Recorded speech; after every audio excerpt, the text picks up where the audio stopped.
Hi, everyone. Now we're going to talk about a subject called the Enlightenment and its effect upon Christianity and renewal movements at the time as well. So let's begin by, as a segue, going from John Wesley to the Enlightenment. It's important to look at John Wesley's quadrilateral theology once again. Scripture and tradition provided the boundaries within which theology operated, and reason and experience provided the arena within which theology experimented, questioned, and learned. And those are important things to weigh in balance when we look at the subject of the Enlightenment, because the Enlightenment began to question those boundaries and there was a reaction both towards and against the Enlightenment within Christianity. Um, but anyway, but as we look at this, we'll see that that John Wesley was both someone who influenced, but also was a product himself of the Enlightenment, simply including experience as a reflection in his quadrilateral, I think is really a reflection of the age of renewal within which John Wesley lived, and including reason as a reflection of who John Wesley was growing up in the age of enlightenment. There were a number of philosophers, obviously, who helped shape and lead enlightenment. Uh, Among those, certainly, is somebody named Immanuel Kant. He was a philosopher who helped develop a middle ground between skeptical rationalist Enlightenment thinkers such as David Hume, who really largely rejected Christianity and certainly rejected all of the supernatural elements of it, and um, and he also tried to incorporate empiricist thinking in his philosophy. But he developed a middle ground that really helped influence and shape a lot of Christian thinkers at the time.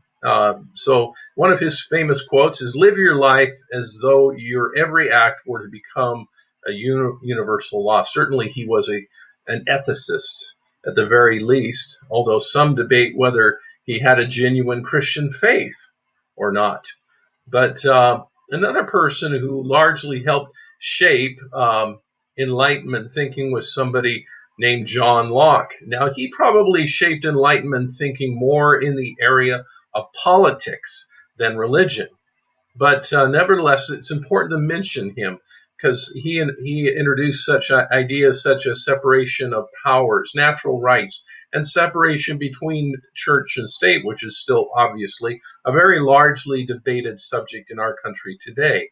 But his thinking saturates the founding documents of the United States. For example, the basic natural rights derived in the Declaration of Independence, life, liberty, and the pursuit of happiness were almost quoted verbatim from John Locke's own philosophy. Here's another interesting quote from John Locke: "We are like chameleons. We take our hue and the color of our moral character from those who are around us." Of course, another important person to mention, both for his politics and also his thinking on religion, is one of the founding fathers of the United States of America, Thomas Jefferson. He was a leading deist among the American founders, which was certainly a popular religious idea at the time that somehow God, a creator, wound up a clock and in the universe. And after he created the universe, in a sense, he almost wound up a giant clock and really left the universe to run on its own.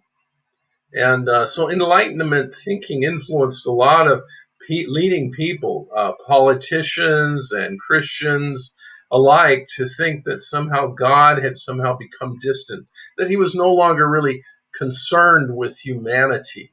And if you'll think about it, in reality, that's really, in a way, trying to reignite some early Gnostic ideas that somehow tried to remove or separate God from humanity, which was unfortunately antithetical to really the mission of Jesus himself. But nevertheless, this kind of thinking infused and influenced a lot of religious and political thinking at the time. So deists such as Jefferson considered the Trinity as an irrational theological formula that made no mathematical sense. And mathematically, it doesn't. But that's part of the beauty and mystery of the Trinity and of who God is. Jefferson also created his own Bible. You can visit, go to his home just outside of Charlottesville, Virginia, and you can go see the Bible that he actually kind of rewrote, if you will. It removed all of the supernatural elements of the Bible, especially of the New Testament, thus reflecting his own deistic beliefs. Modernism is really, in a way, is another way of stating philosophically what was occurring at the time. It was the age of enlightenment, but it was also the age in which the philosophy of modernism developed. But modernism is important to mention because of how it helped shape the ethical, but not the theological dimensions of faith. It suppressed the supernatural as irrational and took a very critical view of Scripture, removing all of the supernatural elements of Scripture as ahistorical. And really, as a reaction against this, a schism occurred in Christianity. Because of modernism, a reaction against it called fundamentalism developed. And, it actually had begun earlier in the 19th century, but it came to a head at the beginning of the 20th century when conservative theologians like Princeton theologian Benjamin Warfield and other conservative leaders such as R.A. Torrey and, of course, William Jennings Bryan reacted against the influence of modernism on Christian thought. One final way of phrasing both the influence of this age of enlightenment versus the way a lot of Christians, I guess, fluctuated at the time or were influenced at the time, because at the same time that this age of enlightenment occurred, there was also a renewal taking place called the First Great Awakening. And another way of phrasing this is to compare it to rationalism versus romanticism. Rationalism is often equated with the Age of Enlightenment and modernism, but really a reaction against rationalism in biblical circles was a theological movement and a philosophical movement called Romanticism. Rationalism emphasized deism, biblical criticism. It rejected supernatural elements of the Bible. The Bible became a historical book and not a sacred book. Under Romanticism, the Bible became the subjective record of the evolution of religion and human consciousness.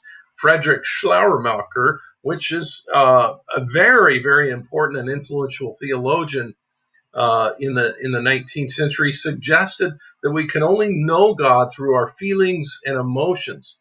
Man's feeling of absolute dependence in the universe and a subjective approach to Christ govern belief and relationship with God.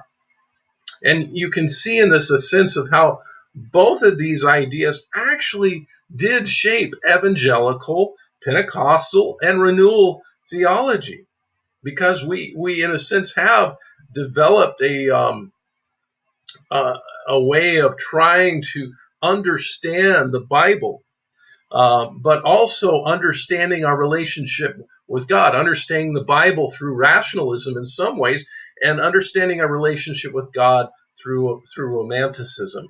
But balancing this two has always been a difficult task in Christianity today. Well, thank you. I'm out of time. More will come next week.